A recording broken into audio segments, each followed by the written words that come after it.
start. Oh, wait. What did they do? Wait. Well, no. Listen, the health care sharing ministries all work a little differently.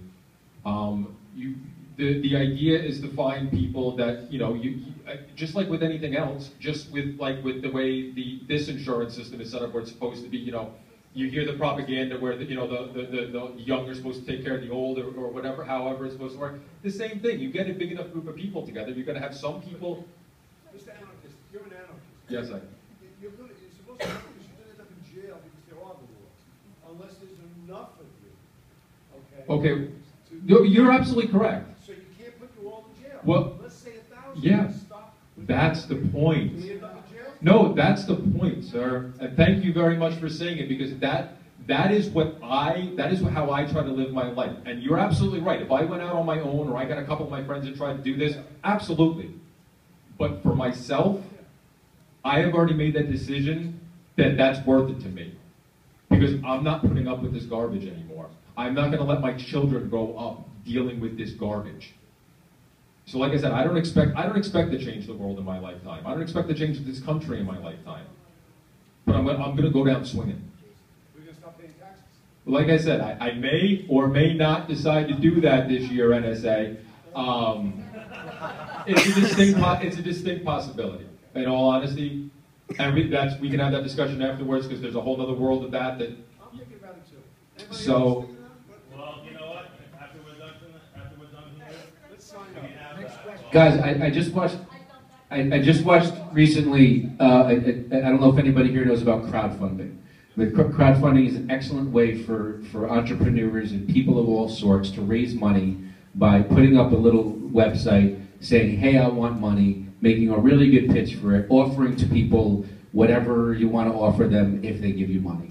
And people are raising millions and millions and millions of dollars. The guy who I think started Reading Rainbow, LeVar Burton, just raised, now I think it's up to $1.5 million, I think inside of a week, to get Reading Rainbow back on television. I watch artists like Amanda Palmer go and raise $1.4 million when she wanted to raise $50,000. I watch an activist get arrested, Cecily McMillan, who some of you might have seen in the news recently. She got convicted of a felony and faced 7 years in prison for assaulting a police officer. I watched a crowdfunding-like thing happen where they got over 50,000 signatures to pardon Cecily McMillan. I constantly watch things being brought to Senate, being brought to Congress, being brought to politicians, where people go online and go and start a crowdfunding type thing for people to go and, hey, sign your name to this and say that you feel that this is wrong. Go do it. Stop talking about it. There's millions of people that sign these things. There's things out there I can't remember at the moment, but there was one thing that they were pushing for online that got 6 million people to sign their name to it and said, I don't agree with this. If you can go and get 6 million people to say, I want what you guys are all discussing. Okay, so get 6 million people to sign their name to it and bring it to a politician and see what you can do with it. But it's not going to be solved here, and it's not going to be solved unless you go out there, speak your mind, and get others to join in. Next question. I want to clap, but my hand's busy. okay. Thank you. How are the second part? How are people who can't afford platinum coverage supposed to pay large deductibles? How are they supposed to? They can't afford. How are people who can't afford platinum coverage supposed to pay large deductibles? Okay, so one part of the plan that I did not go over with everybody in the presentation, and I probably should have, there is something that's called cost-sharing options. For people under, I believe it's 250% of the federal poverty level, At the silver level, if you purchase a silver level plan, there are different cost sharing options available to those people who can't afford a $2,000 deductible at that level. And that brings down their deductible and brings down their premium significantly. So there are options for people that can't afford to purchase a platinum plan at $500, can't afford to pay the deductible at a premium of $400. There are options for those people.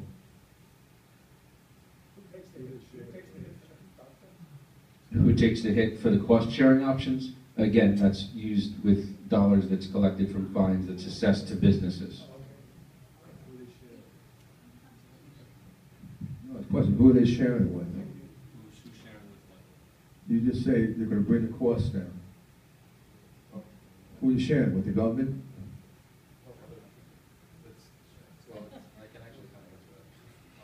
This is all part of the health care law, you share with other people?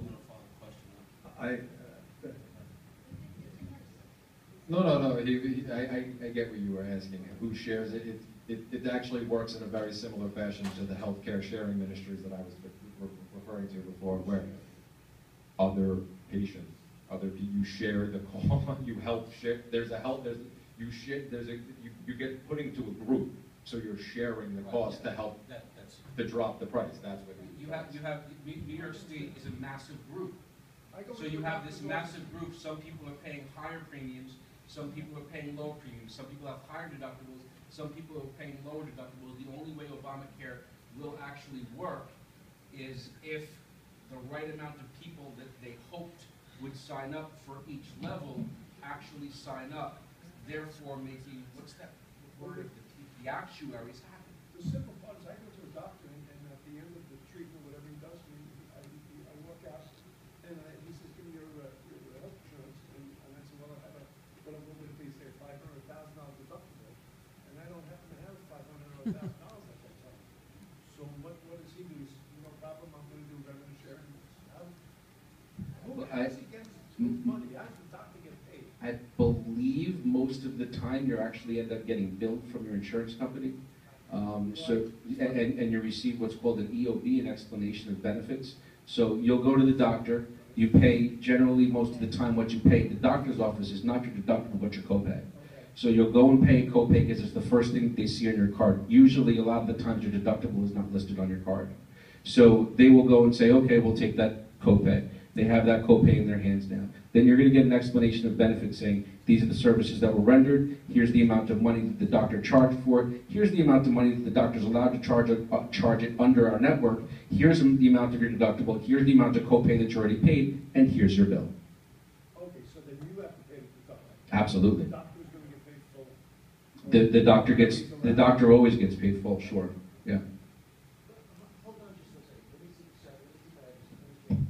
Let's say you had $1,000 deductible. Yeah, I walked in there and Walked in, you had $1,000. yeah.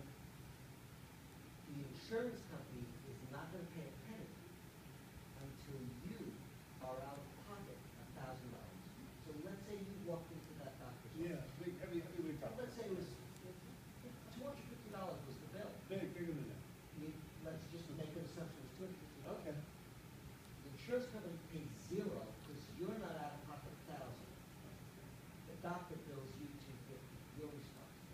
Now, what if the doctor says, I'm not going to bill you and chase $250 from you, you've got to pay it now? Is the doctor allowed to do it? The doctor's a doctor's office, a busy doctor's office, one of these groups out here, we have multiple doctors. I can't see them chasing deductibles from 40, 50, 60 patients a day. How are they going to get their I money? don't think we know that answer, but can they send a collection agency? They put people into collection agencies constantly. That's why you've heard about so much medical collection in This is a real life the story. doctors put people in collections. That's what you want to do, and you want people in collections. That's what it's always been. This is nothing new. This is what it's always been. If you owe money to a doctor's office, they will bill you, and if you don't pay, they put you in collections. But the doctor's not going to waste time, energy trying to collect money like that. He's going to say, They have been for 50, 100 years. This is insurance. the doctor's going to say, This is insurance. he's going to say, go away. I don't want to deal with it. This is insurance. It's always been like this. It has nothing to do with Obamacare. No. Actually, I just want to touch on this point really quickly. Jason's right. This has been, it may not have been your experience, but overall, that's how things have worked. But you hit on something. What's going to happen when doctors now have to start chasing more? They're going to leave. They're going to quit the business. No, they're just going to quit the business. It's happening all over the country already. And I'm not saying it's necessarily because of Obamacare, but because, yeah, people are they're retiring early. They're not filling up the younger ones as quickly. And unfortunately, while yes, this is not socialized medicine, like we've tried to cover already before, but it's a step towards it. Anytime you give the government this much power over what happens, they regulate everything, and the doctors are just going to say no. There's stories popping up, and yes, I know it's anecdotal evidence, but I've seen enough of them to convince me that it's starting a trend. There are doctors starting up all over the country that are just saying, screw it, I don't want to be a part of this anymore, and they're going back to doing home visits. And they're doing house folks. Yes, concierge stuff. Yes, it started off with the rich folks, but now other doctors, like there was this one doctor. There was a story about a couple months ago. This guy up in Vermont who was getting crap from the government because he was like, no, I don't want to play this game anymore. And he just hung up his shingle and he's like, I'm going to do this my way. And he literally put a price list on his website at his front door that was like, checkups like $15. Because once the doctors themselves get out of dealing with the insurance BS, they don't have to pay as like their costs can come down because they don't have to pay all the extra bullshit. Pardon my French. But so again, and that gets back to our other questions about where we go from here. Like we could do these things and we find doctors. Between all of us, some of us have to have doctors in our family. Start convincing them to go this route, and we build our own army of doctors that work outside the system. Okay. Next question. Actually, last question. Get into two parts. Interestingly enough, the first part is directed towards Jeremy. Oh wow, look at that. Somebody goes about that. If Medicaid has helped reduce your out-of-pocket medical expenses for your children, do you feel that medical insurance, assuming Obamacare, for the rest of your family will substantially reduce your out-of-pocket costs? Actually, it won't affect anything because, again, I don't have any insurance. I haven't had it for 19 years. My wife and my 2 children are covered under the Medicaid, which they were before this finally got enacted.